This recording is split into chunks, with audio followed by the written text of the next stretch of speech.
Vamos de economia aqui neste canal, é o Mundo em Perspectiva, para que a gente não seja enganado. Todos devemos, ou pelo menos deveríamos saber como funciona a definição da taxa Selic. A taxa Selic é o sistema especial de liquidação de custódia, é a taxa básica de juros da economia brasileira e é determinada pelo Comitê de Política Monetária, é o Copom. Esse Copom do Banco Central, né? A definição da Selic envolve um processo criterioso, técnico, que leva em consideração aí uma série de fatores econômicos objetivos de política monetária. Aqui está uma visão, assim, visão geral de como essa taxa é definida. É o que eu pretendo passar agora. O principal objetivo do Banco Central é manter a inflação dentro das metas estabelecidas pelo Conselho Monetário Nacional, o CMN.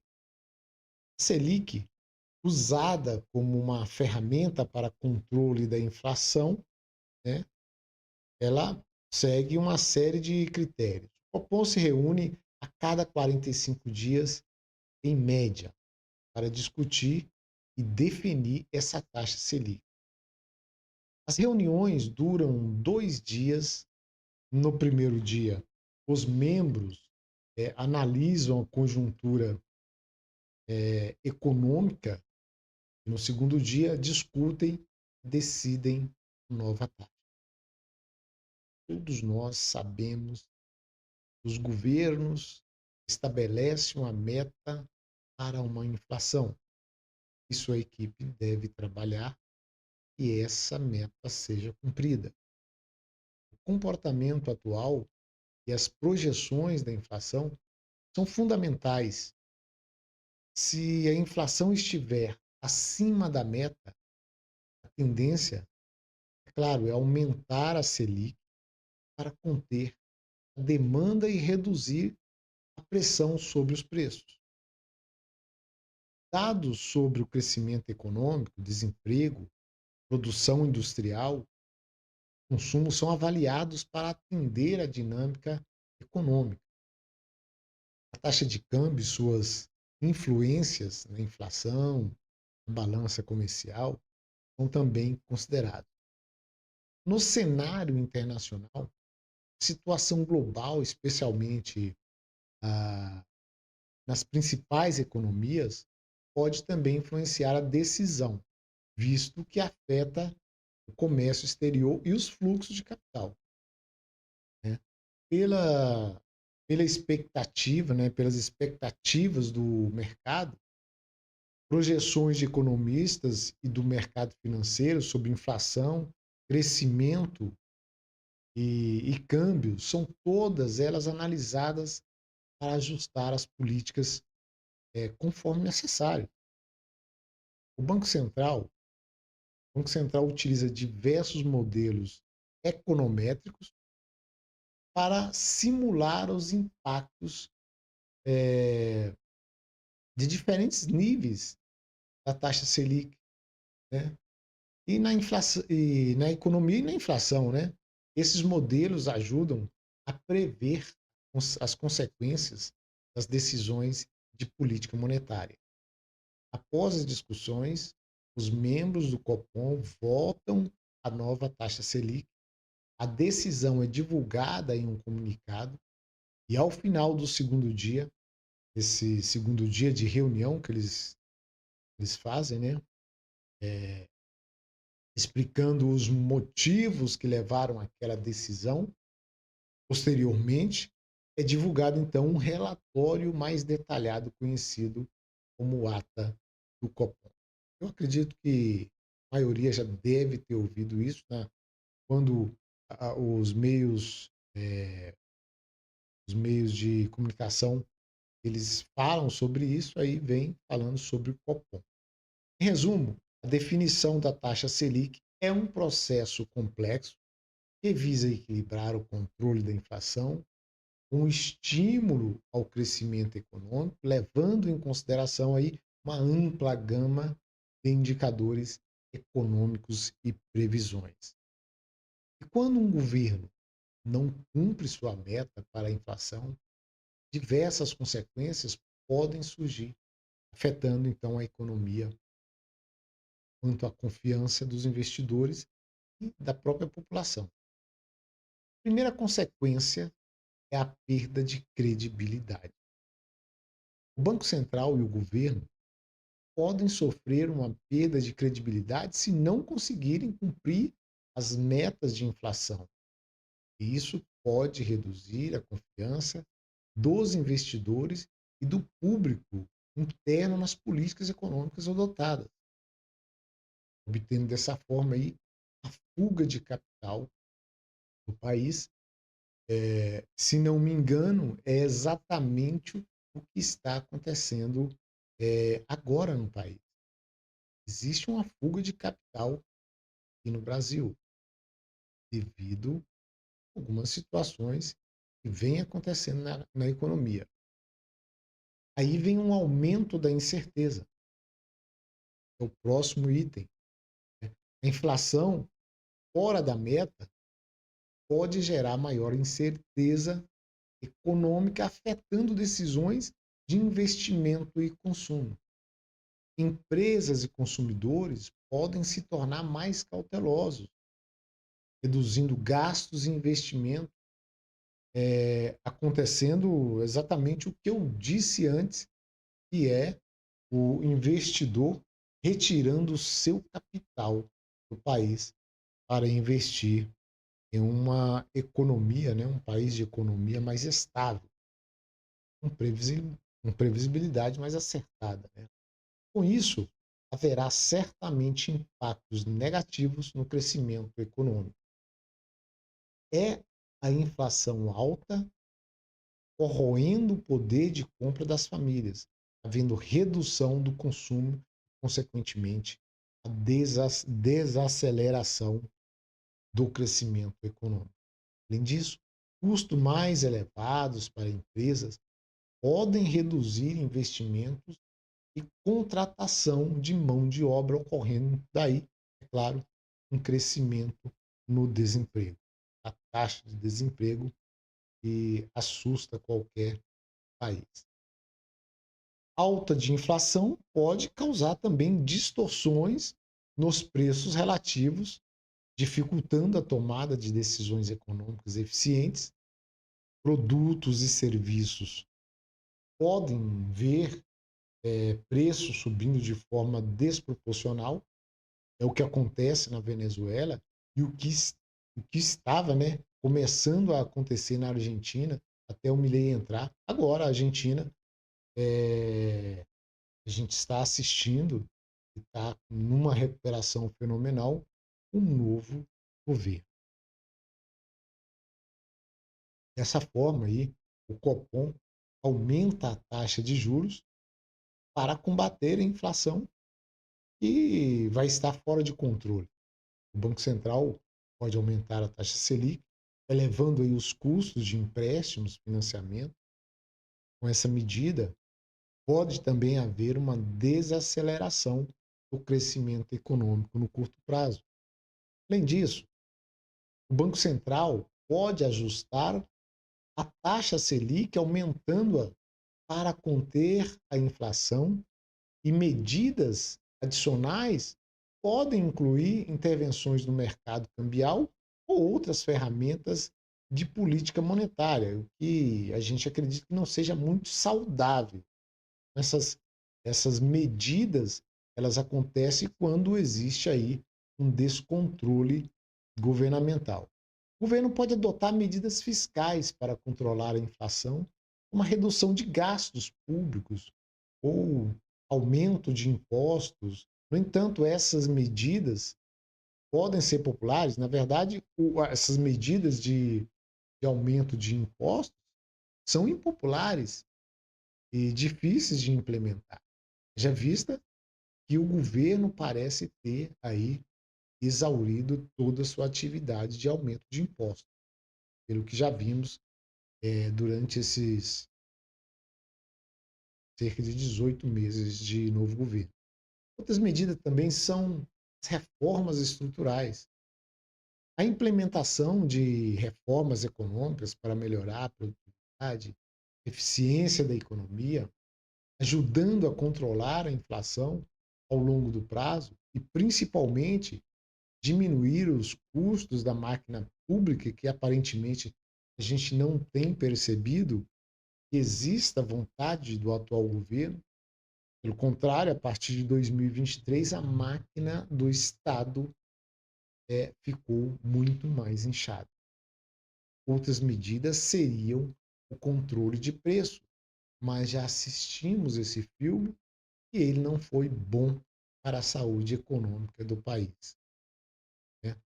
Seria o controle artificial aí da inflação. Sabemos que não deu muito certo em nenhum lugar do mundo. Em suma, não cumprir a meta de inflação pode desencadear uma série de desafios econômicos e políticos, exigindo daí uma combinação de medidas de política monetária, fiscal e estrutural para restaurar a estabilidade e a confiança na economia. E também não podemos esquecer que uma equipe econômica técnica, uma equipe técnica e competente é fundamental para o país não perder seu rumo, principalmente na economia. E vimos nos últimos dias, aliás, desde o início do governo que assumiu em 2023, foi uma crítica ferrenha do presidente da República ao Banco Central, principalmente ao presidente do Banco Central. Uma crítica sem razão. Na verdade, o presidente do Banco Central foi escolhido como alvo principal de ataque do governo. Ele veio de uma outra gestão e é isso que aponta aí os meios de comunicação divulgam, né, esse desacerto aí do governo. A última reunião do Copom estabeleceu, então, a permanência do percentual de 10,5% da taxa Selic e foi uma votação unânime, ou seja, os diretores escolhidos pelo atual governo tiveram a mesma percepção do presidente do Banco Central. Sabemos que, se fosse de interesse do governo federal, reduzir a taxa, esses diretores, que são 4, né, não votariam para a manutenção dessa taxa. Gerou uma revolta no governo após isso. O presidente queria redução, porém, o único criticado foi o presidente do Banco Central. E, mais uma vez, demonstra que o governo quer apenas transferir responsabilidade para alguém que não foi indicado por ele. Mas está conseguindo manter aí a inflação a níveis aceitáveis, apesar das críticas que vem recebendo.